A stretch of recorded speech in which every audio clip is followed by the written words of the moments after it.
Olá, professor Telmo, nós trataremos agora da liberdade provisória, relaxamento e audiência de custódia.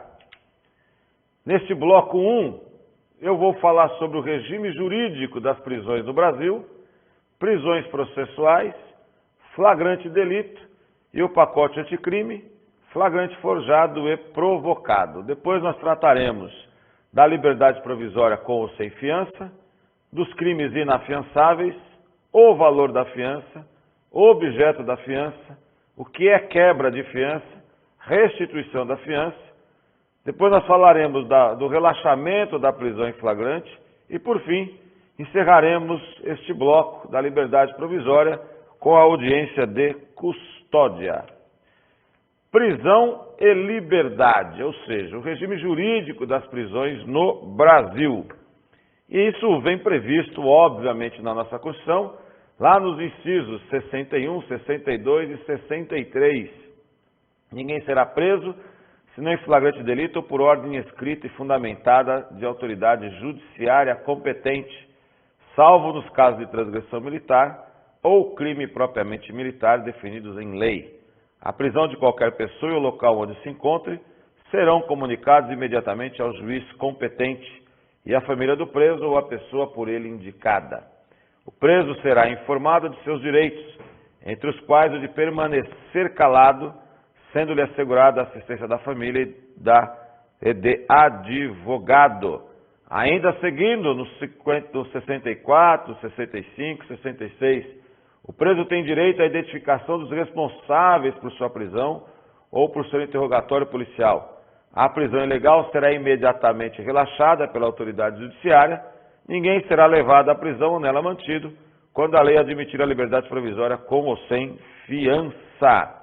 Então nós temos que a regra aqui de alguém que cometa crime é permanecer em liberdade, responder o processo em liberdade. Aí vamos ver as particularidades, até porque pelo princípio da inocência alguém só pode ser preso se houver o trânsito em julgado de sentença penal condenatória, até por força hoje do artigo 283 do Código de Processo Penal. Então, como prisão provisória, já que a lei também prevê a possibilidade dessa prisão provisória, ou as prisões cautelares ou prisões processuais, flagrante, prisão temporária, prisão preventiva, o cerceamento da liberdade, mesmo antes do trânsito em julgado, para a garantia do processo penal.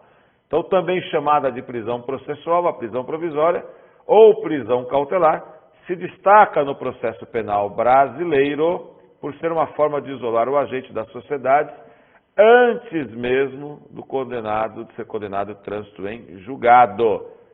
Ou seja, nós temos lá, como já adiantei, prisão em flagrante, que está lá previsto no artigo 301 a 310 do Código de Processo Penal, prisão temporária prevista na Lei 7.960 de 89 e a prisão preventiva, artigo 311 a 316 do Código de Processo Penal. De acordo com o artigo 301, sempre que alguém estiver em estado de flagrância, artigo 302, qualquer um do povo pode, então é a prisão facultativa, e a autoridade policial e seus agentes devem a prisão obrigatória, lembrando sempre, princípio aqui da persecução penal, deve prendê-lo em flagrante delito. O importante sempre lembrar que o flagrante delito é a única prisão que não é decretada pela autoridade judiciária, por isso que ela precisa apresentar requisitos, tanto antes da sua prisão, como depois para a realização da prisão. Então, o artigo 301 e 302, então 302 vai falar da flagrância. E aí, quando alguém é preso em flagrante, nós vamos ter que usar a regra lá do artigo 306, que é a formalidade da prisão em flagrante, justamente por ela não ser decretada por autoridade judiciária. Nós temos no flagrante o sujeito ativo, o flagrante obrigatório, o flagrante facultativo. As autoridades policiais e seus agentes devem, facultativo, qualquer um do povo, a regrinha lá do artigo 301. Espécie de flagrante próprio, impróprio e presumido. o agente está cometendo a infração, acaba de cometê-la, artigo 302, inciso 1, impróprio é perseguido logo após em situação que faça presumir ser o autor da infração, 302.3, presumido, é encontrado logo depois com papéis, instrumentos, armas ou objetos que façam presumir ser o autor da infração, 302.4, o próprio 301, inciso 1 e 2. Flagrante forjado ou provocado, em resumo, a súmula 145 do nosso STF proíbe, não há crime, quando a preparação do flagrante pela polícia torna impossível a sua consumação. Mas nós temos a legalidade, então isso aqui, o forjado é proibido, o provocado é proibido, mas nós temos a regrinha aqui do flagrante esperado ou retardado, que ele é lícito, de acordo com o artigo 8º da Lei 12.850, inciso 3, de 2013, a lei que trata aqui dos crimes organizados, ou do artigo 53 da Lei de Drogas, Lei 11.346. Ou seja, é lícito a autoridade policial que está investigando os fatos retardar e num determinado momento, mais oportuno, proceder o flagrante delito. Da prisão em flagrante delito, não se prende em flagrante, ou seja, mesmo estando diante do flagrante delito, regrinha lá do artigo 302, não pode se prender alguém em flagrante delito. Apresentação espontânea, ou seja, quebra a regra do 302, é o contrário senso do artigo 302. Presidente da República, seja qual for o crime cometido, de acordo com o parágrafo 3º do artigo 86, não pode se prender o presidente da República. As constituições estaduais têm igual previsão, mas o STF considera inconstitucional. Portanto, o governador pode ser preso em flagrante delito. Somente o presidente da República que goza de tal prerrogativa. Deputados federais e senadores, de acordo com o parágrafo 2º, 52, somente poderão ser presos em flagrante por crimes inafiançáveis, mas a manutenção da prisão depende de, em 24 horas, a maioria dos membros da Casa Legislativa, a qual pertence o parlamentar, aprovarem ou não a prisão. Em caso de manutenção, o STF, de acordo com o artigo 53, parágrafo 1º da Constituição, decide em face do artigo 310, que nós vamos tratar e vamos ver, depois é a tal da audiência de custódia. Então, pode ser preso em flagrante delito o senador, deputado federal? Pode, desde que o crime seja inafiançável. Agora, a manutenção da prisão tem que ser referendada em 24 horas pelos membros da Casa Legislativa. Veja, nós estamos falando de prisão, estamos falando de processo. Deputados estaduais também seguem as mesmas regras dos parlamentares federais. Juízes e desembargadores podem ser presos em flagrante, de acordo com o artigo 33 da lei complementar, que é a lei que organiza a magistratura nacional, somente em caso de crimes inafiançáveis podem ser presos em flagrante em 24 horas. Deve seguir para o presidente do tribunal para a decisão e deliberação ou não da manutenção da prisão. Promotores e procuradores também seguem a mesma regra dos juízes. Advogados, por motivo do exercício da profissão, só por crime inafiançável.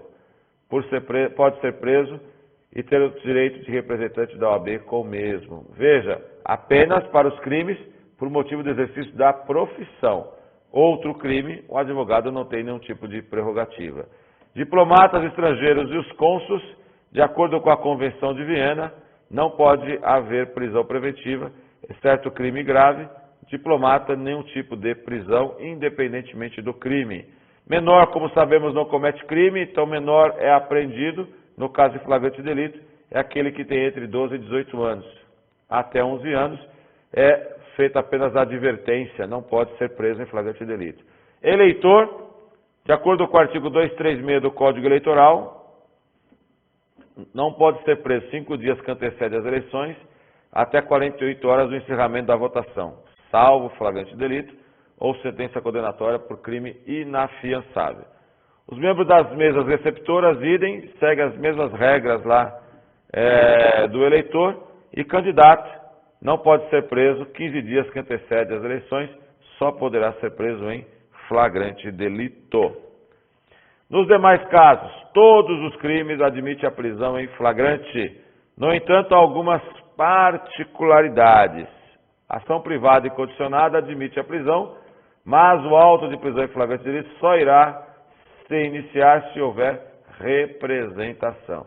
Prende em flagrante, artigo 301, combinado com o 302, mas começar os autos da prisão em flagrante de delito, artigo 306, 303, 304, só se houver a representação ou a queixa-crime.